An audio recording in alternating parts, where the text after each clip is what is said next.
وأنكحوا الأيام منكم والصالحين من عبادكم وإمائكم إن يكونوا فقراء يغنهم الله من فضله والله واسع عليم۔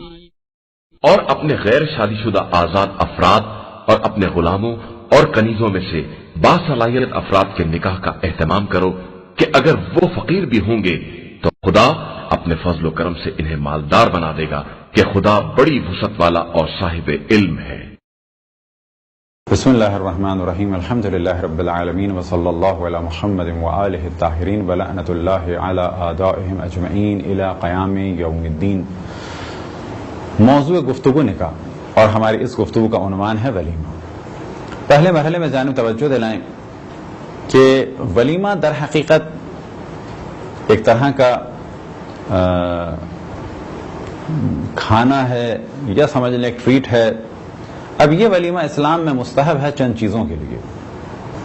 ولیمہ بچے کی ولادت کا، اسی طریقے سے ولیمہ عقیقے کا کہ جو عام طور پر ملا کے کر دیا جاتا ہے، اور حج کا ولیمہ، گھر کا ولیمہ، اور اسی طریقے سے نکاح کا ولیمہ۔ ہمارے معاشرے میں ولیمہ عام طور پہ فقط اس کھانے کو کہا جاتا ہے کہ جو رخصتی کے بعد لڑکے والوں کی جانب سے ہو۔ در حقیقت ہمارے معاشرے میں دو ولیمے ہوتے ہیں، ایک ولیمہ نکاح کے فوراً بعد اور ایک ولیمہ رخصتی کے بعد۔ نکاح کے بعد اور رخصتی سے پہلے کا ولیمہ لڑکی والے کرتے ہیں، اور رخصتی کے بعد کا ولیمہ ہمارے معاشرے میں لڑکے والے کرتے ہیں۔ اب یہ اور بات ہے کہ لڑکی والوں کی جانب سے جو دعوت اور کھانا ہے اسے عام طور پہ کہہ دیتے ہیں شادی کی دعوت، لیکن در حقیقت وہ بھی ولیمہ ہے۔ ولیمہ مستحب ہے پہلے دن اور دوسرے دن،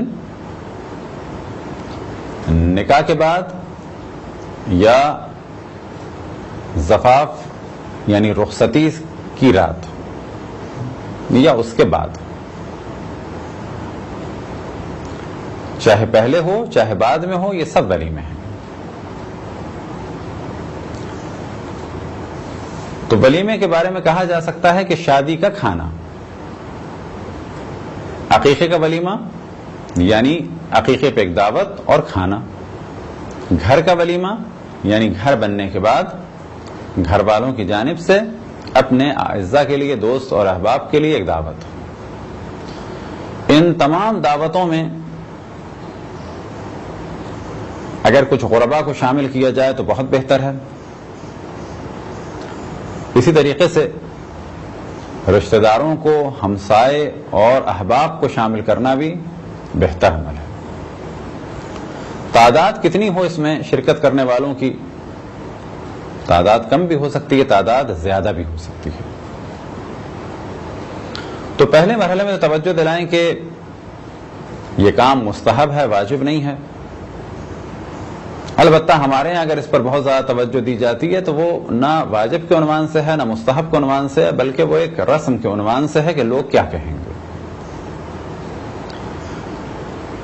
اب اگر کوئی 500 مہمان بلائے تو یہ بھی جائز ہے، اور 5000 بلائے یہ بھی جائز ہے، لیکن اسراف نہ ہو، اور اسراف کا دار و مدار خود اپنے حالات اور واقعات پر ہے۔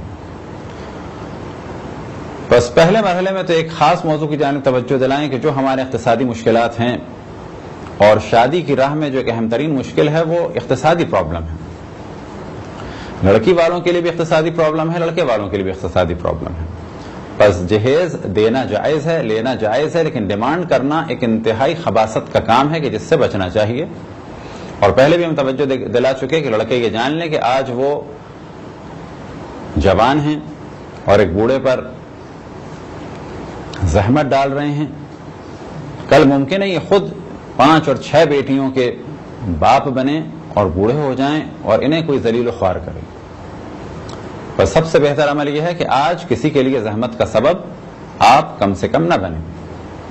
اور پہلے بھی ہم نے توجہ دلائی کہ انڈیا میں خصوصاً جہیز کی لعنت بہت زیادہ ہے، ہندوؤں میں بہت زیادہ ہے، حتیٰ مسلمانوں میں بھی ہے، اور اس سے بچنا چاہیے. یہ ایک اذیت ہے، اس کی وجہ سے گھر برباد ہو رہے ہیں، اس کی وجہ سے بوڑھے ماں باپ کا بڑھاپا برباد ہو جاتا ہے، اس کی وجہ سے بہت ساری لڑکیاں گھروں میں بیٹھی ہوئی ہیں. اللہ پر توکل کریں. اللہ سبحانہ و تعالی رازق ہے، وسعت دینے والا ہے.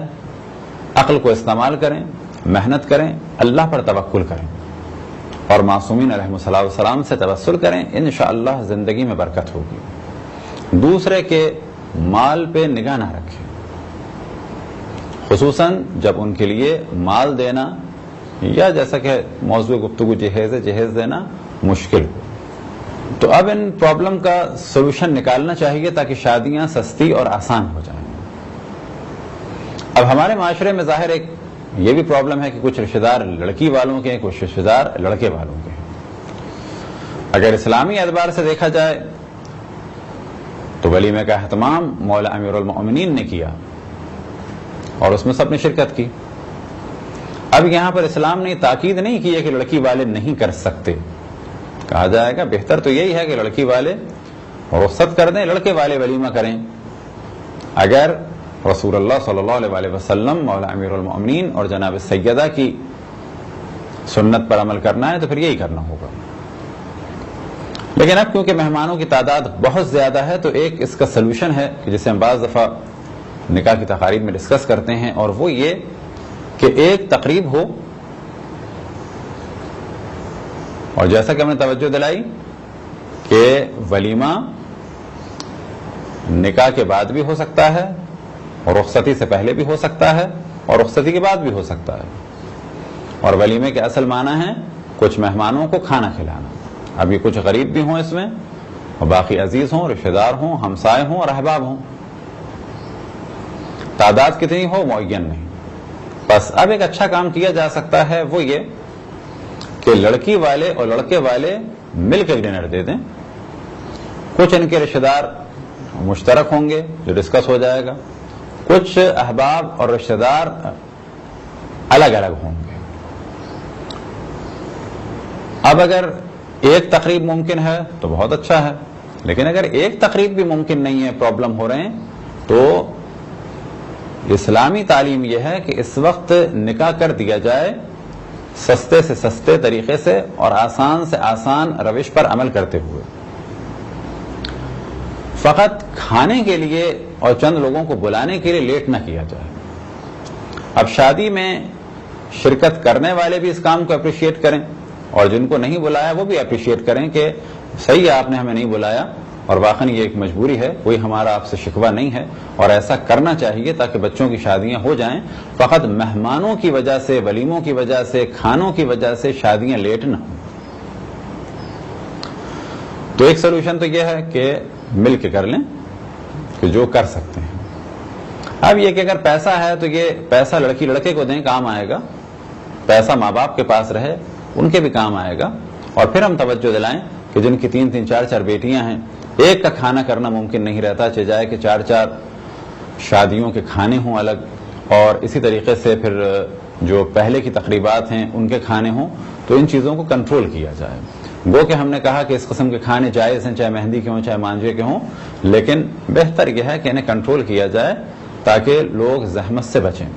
کنٹرول کیا جائے سے کیا مراد؟ کہ حد الامکان لڑکی والوں پر اور لڑکے والوں پر بوجھ نہ ڈالا جائے. کس حد تک معیار کیا ہے بوجھ کا؟ شادی لیٹ نہ ہو. اسی طریقے سے ایسی تقاریب بھی نہ ہو جس میں دولہا مقروض ہو جائے. چھوٹا موٹا قرض ہو جائے کوئی حرج نہیں، لیکن اتنا قرض نہ ہو کہ آئندہ کی زندگی ڈسٹرب ہو جائے. بعض جگہ دیکھنے میں آتا ہے کہ لڑکی کو تو ایسے گھر میں لے گئے، ایسے کمرے میں لے گئے کہ جہاں پر رہنا بھی ممکن نہیں تھا، اٹیچ باتھ بھی نہیں تھا، کیونکہ وہ گلی کے پچھلے حصے میں تھا تو کھڑکی بھی نہیں کھول سکتے تھے، بہت زیادہ سفوکیشن. اور 4 لاکھ ولیمے میں لگا دیے. اگر یہ ہم سے سوال کرتے کہ ہم کیا کریں تو ہم انہیں مشورہ دیتے کہ بے شک 30-40 لوگوں کو، 50 کو، 100 کو ایک ڈش کے ذریعے سے ولیمے میں بلا لو، اور باقی پیسے کا اوپر کوئی کمرہ بناؤ، کوئی 1 یونٹ رہائشی سلسلہ بناؤ کہ جس میں تم 20 سال سکون سے رہو۔ یہ کون سی عقل و شعور کی بات ہے کہ 3-4 لاکھ روپے ولیمے میں لگا دیے اور بیوی کو جس کمرے میں رکھا وہاں سانس لینے کی بھی جگہ نہیں تھی۔ ولیمہ مستحب ہے لیکن نہ اس طریقے سے کہ جس طریقے سے ہمارے یہاں ہو رہا ہے۔ بس ایک موضوع یہ کہ یہ ملا کے کیا جائے، دوسرا موضوع یہ کہ جتنی سادگی اور آسانی سے ہو جائے اتنا بہتر ہے۔ کچھ مشکلات جو شادی کی راہ میں ہیں انہیں تدریجاً ڈسکس کریں گے، اور ان میں سے ایک مشکل یہ تھی کہ جس کو آپ کے سامنے ڈسکس کیا۔ خداوند تبارک و تعالیٰ سے دعا ہے کہ بحق محمد وآل محمد ہمیں اپنے رسول، اپنی حجتوں، خصوصاً امام زمان علیہ الصلوۃ والسلام کی معرفت اور اطاعت کی توفیق عطا فرمائے۔ وصلی اللہ علی محمد وآلہ الطاہرین۔